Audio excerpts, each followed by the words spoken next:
Welcome to the Sports MVT Insider, a platform where we are unrelenting in covering our women in sport. And of course, we absolutely love celebrating those big and those small moments as well. But today we are focusing on the sport of track and field, athletics, as some might call it. We've got an absolutely phenomenal athlete joining us today. Her name is Justine Palframan. Justine, how are you doing today? Hello, and thank you for having me. I'm doing really well, thanks. And I'm glad that we could finally get this going. Yeah.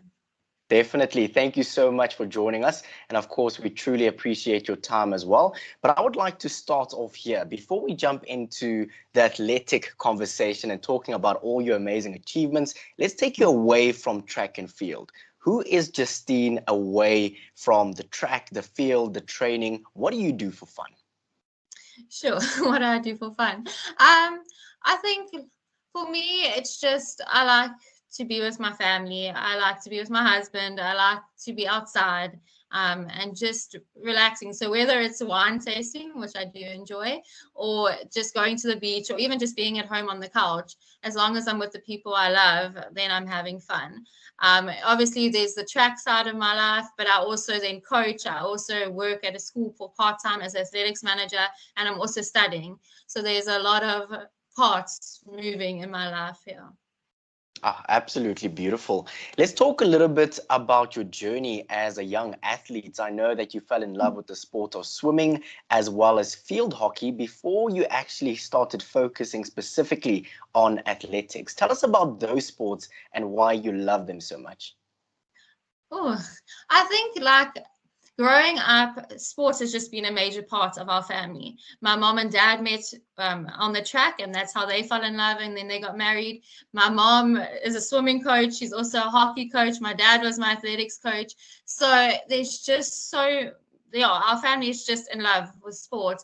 And I think it was then easy for me to just fall in love with sport as well. And like hockey, it's a team sport. It was fun. You're with your friends.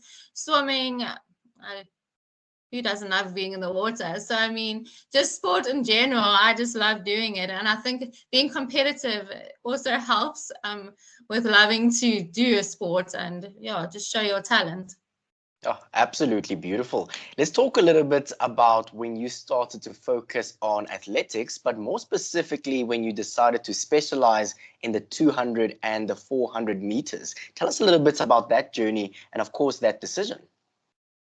Okay, yeah, sure. I think I started running, I want to say at the age of under 9.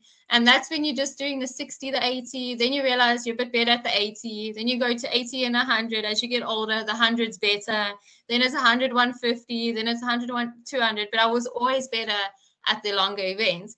And then obviously it goes 200, 400. And then there is 800 up, but it stopped at 400. I realized this is where I'm meant to be. These are my events.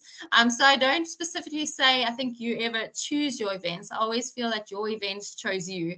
And it just, on the journey, I realized 200, 400's it. There was no specific reason. It was just the items I was given, Yeah. Definitely the items that chose you, some might say, hey? Yes, definitely. Let me take you back to 2009, and I think this is a very special year for you, and you'll remember it quite fondly, the World Youth Athletic Championships in Italy. Tell us a little bit about that overall experience, especially because it was your first major international appearance. Yeah, no, this took me back. I had to think, 2009. It's been a journey since then. But I know that was my first time flying internationally. I was really privileged that my parents could be there through the experience and watch me compete. And just traveling with the team, my teammates. I can even remember just sitting in the eating hall. It was so incredible, and it was a start. I want to even think I came fourth overall there, but it was just an incredible opportunity being able to run in Italy. It was my first time there. You hear about all of this, the different culture, the different scenery, just everything was incredible about it. And it just made me more motivated to make more teams over the years. Absolutely beautiful. I'd like for us to focus on being a junior athlete because so often we talk about development, and how important it is. But why is it so important for junior athletes to compete at international championships? No, I think for me specifically, what stands out the most is when you get to senior competitions, it is daunting. The crowds, the experience, the people you're running against. When you get lower down, your juniors is also big crowds, the competition, but you have that opportunity to feel how it's like. If you get overwhelmed by the pressure, it's okay because you still have many more years ahead of you.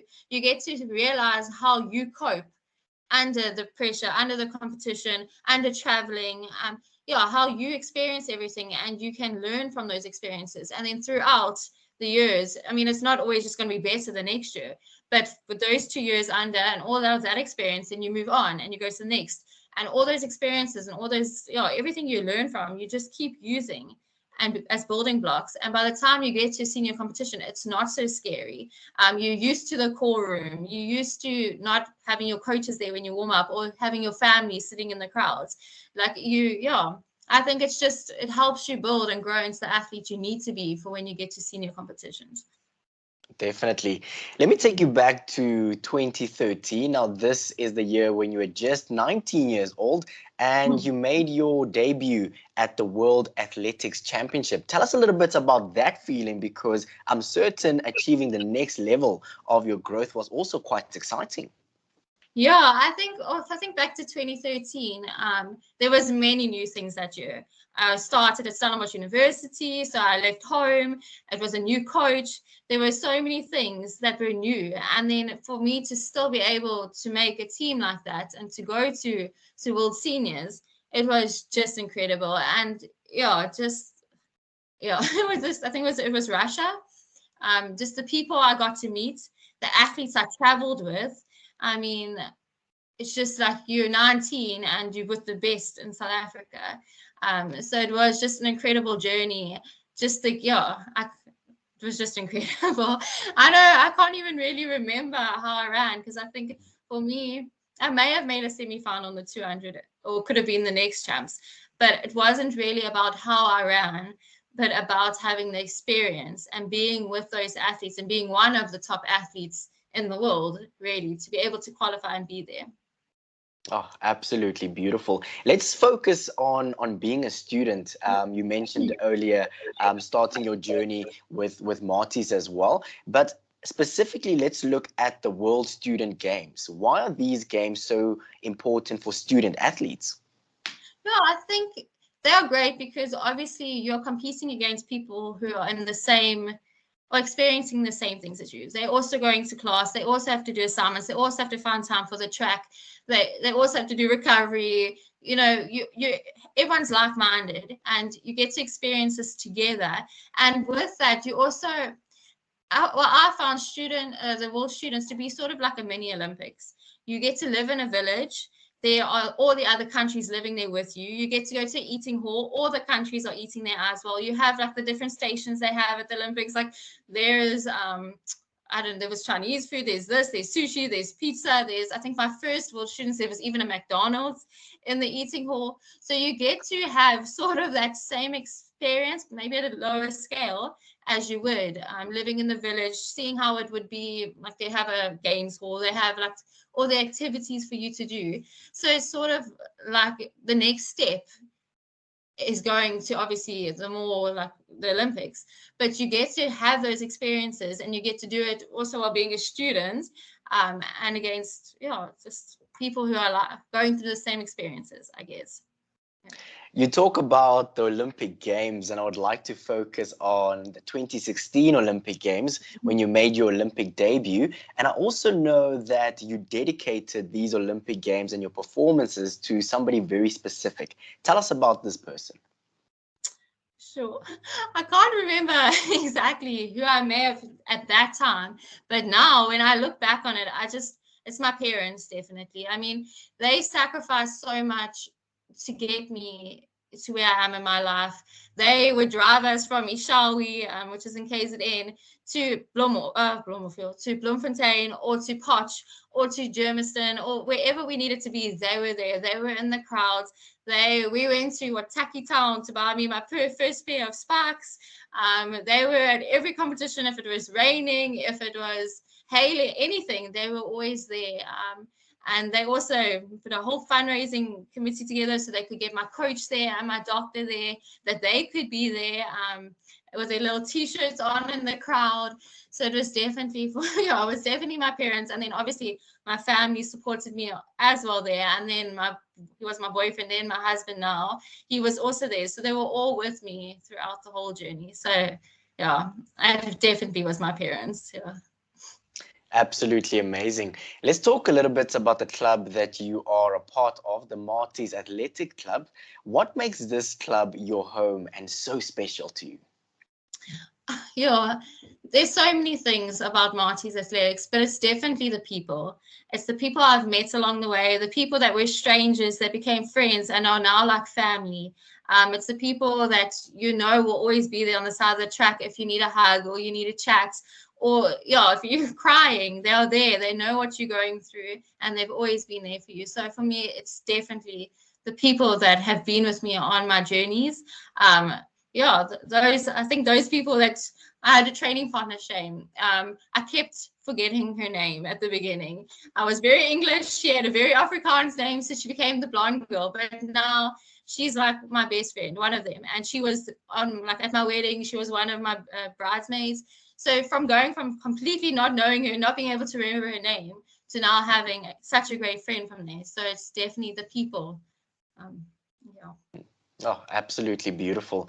Let's talk about your journey going from athlete to coach. What motivated you to venture into coaching?